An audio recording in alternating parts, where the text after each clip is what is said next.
So the best thing I ever made is no longer being produced. Let's see if we can change that.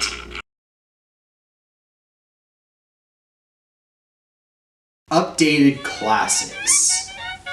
I'm kind of divided on this. There are times when I say a classic is perfect the way it is, but then again I always come across one of those is the classic Chinese takeout that is orange chicken.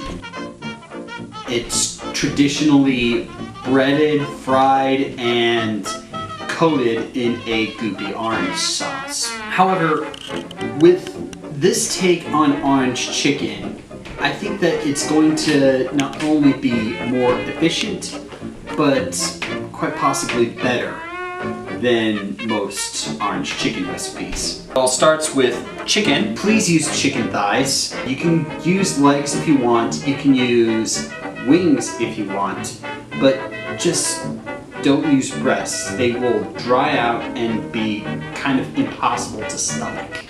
And also what I like to call the Sesame chicken spice rub. About half a teaspoon of baking powder in there, along with 1 full teaspoon of kosher salt. Salt obviously seasons the chicken, but the baking powder is the secret ingredient. It makes the chicken act sort of like it's been floured and deep fried, but that's not going to happen.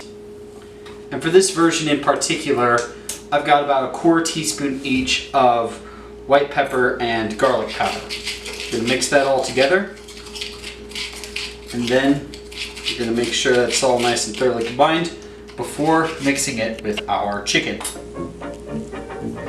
And make sure every single nook and cranny is covered with as much of that spice rub as possible. I'll wash my chickeny hands.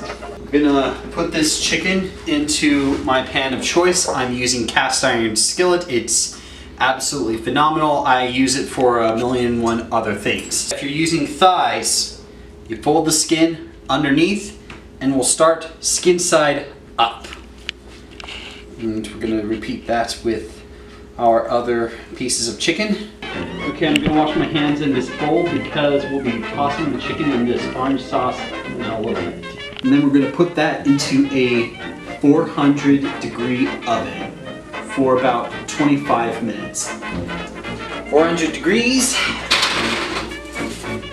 Meantime, we'll prepare the sauce. It's going to start with some of this stuff, Sriacha Hot Sauce, and judging by the amount that's in here, it's pretty easy to tell I really like this stuff. We're going to go with about 2 tablespoons of this stuff, but don't worry, it'll be rounded out by 2 tablespoons of our orange element.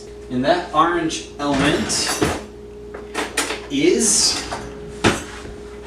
homemade orange marmalade. Whenever I eat orange chicken, I get a lot of sweetness, but I wouldn't get a lot of orange flavor, and that's why the marmalade is sort of the key component of this dish. Gonna pop that lid open. Oh man, the smell, it takes me back to when I made this. Could you use store-bought marmalade?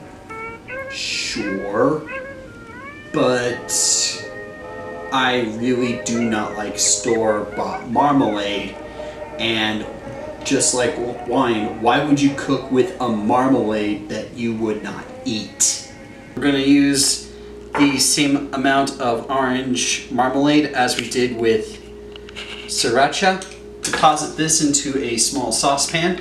Now, depending on how thick your marmalade is, you're going to want to thin this out a little bit.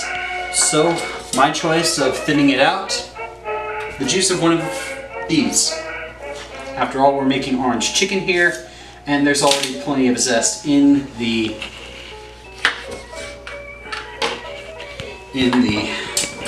marmalade. There, that should thin the sauce out a little bit.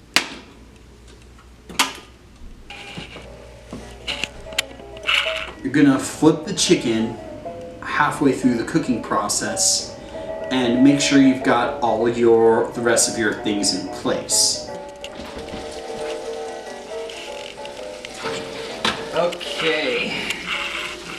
We're gonna flip this once and then back inside for another 25 minutes.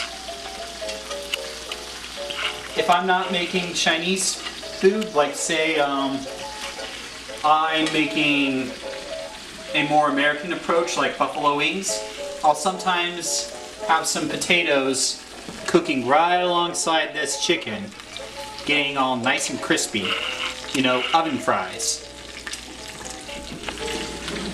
Back in you go. Thankfully you're watching this without smell-o-vision because pretty soon there's going to be waterworks.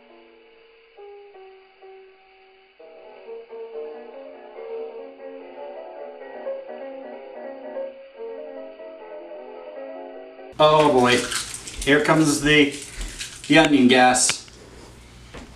Be careful. This is as far as I want this sauce to go, otherwise it'll be too darn sticky.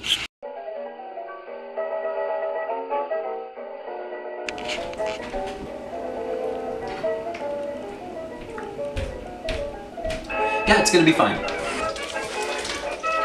Alright. There it is, the chicken. And if we turn it over, we should see golden, brown, and delicious. Perfect. Once the chicken is out of the oven, combine it with the sauce. It will stay crispy and yet still kind of get to know the sauce a little bit better. We're going to cook these until they are just flexible enough. You can use rice if you want. I like angel hair pasta because angel hair is really good at clinging on to very thin sauces and still retaining a good flavor and texture. If you don't want to use angel hair, you can use mung bean or rice noodles or just rice. You can use cauliflower rice if you want. I'm going to go with a little rice wine vinegar, about 2 tablespoons worth, or just 1 because it's pungent stuff. A tablespoon of soy sauce. Drain a good chunk of this grease, but not all of it, because we're going to be sauteing the aromatic vegetables, the peppers, the onions, and ginger in a little bit of that chicken fat.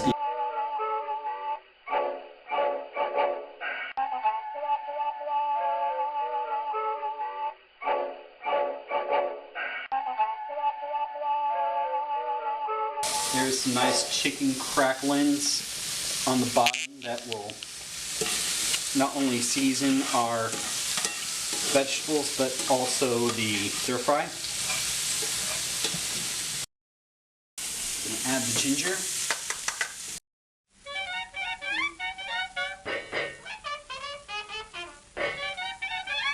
You can do this with leftover noodles if you want.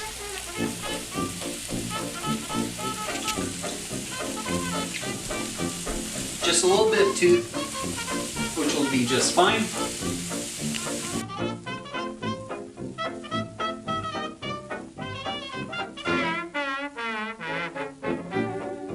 You'll deglaze the pan with the soy sauce and rice wine vinegar. Finish it off with green onions if you have them, or sesame seeds, and plate and serve.